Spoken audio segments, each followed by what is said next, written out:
A capital city tells the story of a nation. Its streets, its public spaces, its monuments, and its level of order are reflections of deeper political choices.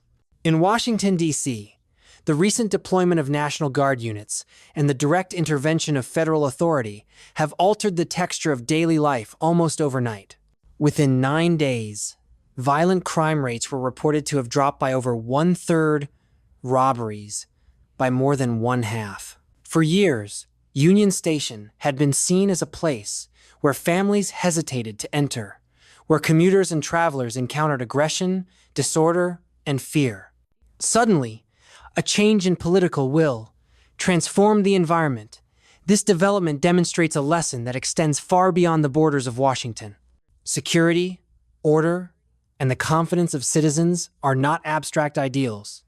They are choices that governments either enforce or neglect. When the state decides to project authority and stand with its citizens rather than tolerate chaos, conditions can change with remarkable speed. That shift in Washington is not merely a local matter. It is a case study in the interplay between governance, legitimacy, and the exercise of sovereign power, a demonstration of how quickly a narrative of decline can be reversed when authority is asserted. But the domestic scene in the United States does not exist in isolation. The same logic of willpower and authority is applied on the global stage. The administration has signaled that lawlessness at home is unacceptable, and in parallel, it has positioned itself abroad as a power determined to end what it sees as unnecessary wars and economic vulnerabilities. The American executive branch under President Donald Trump has sought to bridge two domains: the restoration of order inside the national capital and the pursuit of decisive negotiations to end the conflict in Ukraine. In both arenas, the message is the same. The American state is not a passive observer. It will act, even abruptly, if that action serves to restore security and demonstrate control. This combination of domestic and foreign policy moves creates a coherent narrative of assertive sovereignty, one that redefines both America's internal posture and its global role. The visit of senior leaders to Union Station, accompanied by visible displays of support for deployed troops, was symbolic but also substantive. Leaders purchased food for the soldiers, stayed beyond the cameras, and sought to hear directly from those on the ground. They observed, they listened, and they learned that the presence of uniformed personnel was shifting the balance of power in the city. Ordinary crime was no longer seen as inevitable.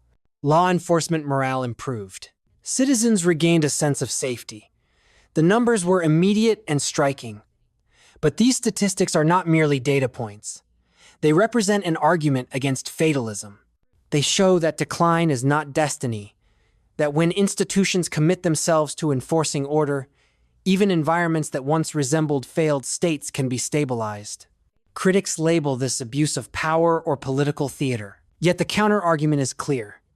If the cost of inaction is measured in lost lives and shattered communities, then action is a necessity, not a stunt. The framing of this domestic campaign as an assertion of political will is crucial. For years, many American cities have normalized high levels of violence and disorder. Families have adjusted to crime, as if it were part of the urban environment. Political leaders in several states have rationalized homelessness and untreated mental illness as forms of compassion, while residents live with fear and decay. The argument advanced by the current administration is that this is not compassion at all. Allowing citizens to be terrorized, or permitting mentally ill individuals to suffer in public, is a betrayal of both the vulnerable and the law-abiding. The political implication is that disorder has been sustained not by necessity, but by ideology. By demonstrating rapid reversal in Washington, the White House seeks to expose the fragility of that ideology. The lesson, in their view, is that a government that chooses to act can restore order. This argument extends to the political debate with leaders such as Gavin Newsom. While critics characterize the measures as authoritarian or as martial law in disguise, supporters emphasize the tangible decline in homicides and robberies. The contrast is stark. Either one defends the preservation of chaotic environments in the name of political purity, or one restores order in the name of human security. In the narrative being advanced, Democrats have become the defenders of disorder, detached from the lived experiences of urban populations. They tolerate chaos, while Republican leadership positions itself as the guarantor of safety. This dichotomy is not merely electoral rhetoric. It is shaping the broader strategy of governance. By tying security at home to competence in foreign policy, the administration positions itself as a force capable of making decisive interventions across multiple theaters of conflict. And that brings us to Ukraine. For over 3 years, the conflict between Russia and Ukraine has drained lives, transformed economies, and threatened the stability of Europe. When President Volodymyr Zelensky arrived in Washington, he was welcomed into the Oval Office with gestures of levity and then serious discussion. The objective was simple: bring the war to an end. The President of the United States cut through the conventions of diplomacy by insisting on immediate communication with Vladimir Putin. It was the early hours of the morning in Moscow, and Western leaders did not anticipate such a call. But the American president disregarded the choreography of protocol. He picked up the phone, he spoke directly, and progress, for the first time in years, began to materialize. The contrast with prior years of paralysis was striking. This style of diplomacy reflects the same ethos as the domestic campaign for order. It prioritizes results over ritual. It emphasizes action over process. While European leaders urged delay and preparation, the American president demanded immediacy. The calculation was clear. Intransigence thrives in bureaucracy, but breakthroughs often require risk. In this instance, the willingness to bypass protocol created momentum. Russia and Ukraine began discussing details that had been stalled for years. Ceasefire conditions, territorial adjustments, and security guarantees were suddenly on the table. Progress that had eluded prior administrations became tangible in mere months. Whether these discussions yield final settlement remains uncertain, but the shift in dynamics is undeniable. The central questions are both simple and intractable. Ukraine demands assurance that it will not face future invasions, that its sovereignty and territorial integrity will be secured. Russia demands recognition of territorial control, both where it is already occupied and where it seeks to establish legitimacy. These are not trivial demands. They strike at the heart of sovereignty, international law, and the post-Cold War order in Europe. Yet the recognition that leaders themselves, not merely their bureaucracies, must confront these issues directly is shaping the negotiations. The possibility that a face-to-face meeting between Putin and Zelensky could break the logjam illustrates the logic of leader-driven diplomacy. Sometimes only direct confrontation between heads of state can overcome the inertia of entrenched bureaucracies. The American role in these negotiations is critical, but also conditional. The administration has made clear that while the United States will assist, the primary responsibility for European security must lie with Europe itself. The numbers reinforce this argument. The European Union possesses a gross domestic product exceeding $19 trillion. The United Kingdom adds nearly $3 trillion more. The United States, at nearly $30 trillion, remains larger. But the disparity does not excuse European dependency. For decades, American taxpayers and soldiers have subsidized European security. The administration's message is unequivocal. Europe must shoulder the burden of defending its own continent.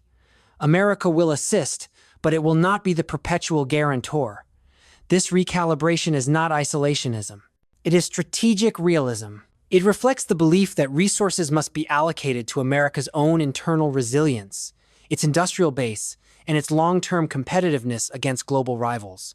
The personal diplomacy with Putin also illustrates the administration's approach. The Russian president is described not as the caricature portrayed in Western media, but as a deliberate, careful actor motivated by his perception of Russian interests. The American president, by contrast, is portrayed as an equally determined leader, unafraid of criticism, willing to speak directly when it serves American goals.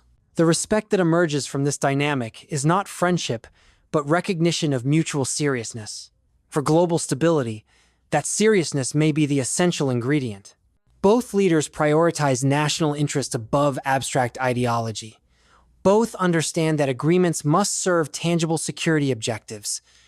This realist interaction stands in contrast to prior periods of posturing and symbolic gestures. Turning to the American economy, the administration projects confidence in resilience and growth. Tariffs are described not as barriers but as tools to redirect investment into the United States. By imposing costs on foreign production, companies are incentivized to build inside America's borders. The result, according to the administration, is rising wages for blue-collar workers at a pace not seen in half a century, coupled with cooling inflation and renewed industrial expansion. This economic strategy aligns with the geopolitical framework.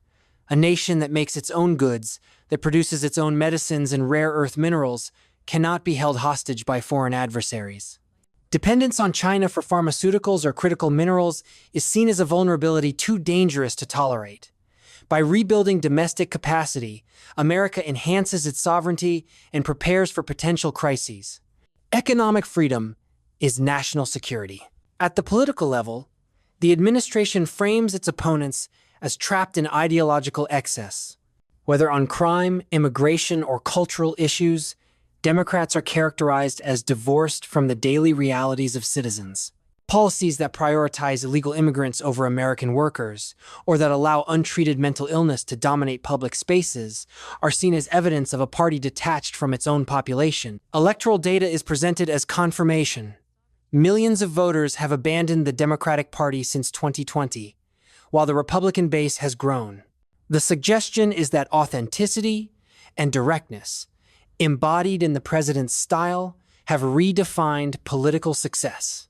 While critics dismiss his methods as crude, supporters argue that his refusal to hide behind euphemisms is precisely what resonates. Authenticity is power. Immigration policy crystallizes this divide. Cases in which illegal immigrants lacking basic skills, such as the ability to read road signs, cause deadly accidents, are presented as indictments of permissive policies. Sanctuary cities are described as actively endangering citizens by allowing violent criminals to find refuge. The federal government possesses leverage through highway funds and other mechanisms, and the administration signals its willingness to use that leverage. The underlying claim is stark. Prioritizing foreigners who have entered illegally over American citizens is not only unjust but lethal. The choice before the nation is whether it values the safety and prosperity of its citizens or the ideological commitments of a political elite. The geopolitical implications extend even further. If America is to confront rivals like China and Russia, it must maintain internal cohesion and demonstrate competence. Disorder at home undermines credibility abroad. Conversely, the ability to restore order in the capital and to reshape international negotiations projects strength. Allies and adversaries alike interpret these signals. For Europe, the message is that reliance on the United States has limits. For Russia and Ukraine, the message is that prolonged war is unacceptable. For China, the lesson is that America is reindustrializing, preparing to reduce dependence, and asserting authority. Each move is interconnected. Domestic order, economic resilience, immigration control, and foreign policy decisiveness form a single strategic architecture. The long-term trajectory of this architecture will depend on whether the American people sustain their support. The administration frames itself as aligned with the ordinary citizen against both foreign adversaries and domestic elites. That framing is powerful, but it must be substantiated with continued results. Crime rates must remain low, wages must continue to rise, factories must continue to open, and diplomacy must yield tangible de-escalation abroad. If these conditions are met, the strategic shift will be validated. If they falter, critics will regain their leverage. The stakes are high, not only for domestic politics, but for the structure of the international system. As the months progress, attention will turn to whether negotiations in Ukraine produce a genuine ceasefire, whether Europe assumes greater responsibility, and whether China recalculates its strategies in light of America's domestic resurgence. In each case, the administration seeks to demonstrate that American leadership, when decisive and authentic, can alter trajectories long considered immutable. Wars can be shortened. Economies can be rebalanced. Disorder can be reversed. The underlying principle is that political will, once asserted, is the most powerful variable in human affairs. The story that began in Union Station thus extends to Moscow, Kyiv, Brussels, Beijing, and beyond. It is a story of whether sovereign governments have the courage to enforce order, whether at home or abroad. In the narrative advanced by the administration, America has chosen to act. It has chosen to defend its citizens, to restore its industrial base, and to assert its interests globally. The consequences of that choice will reverberate for years to come, shaping not only the fate of one presidency, but the trajectory of the international order in the 21st century.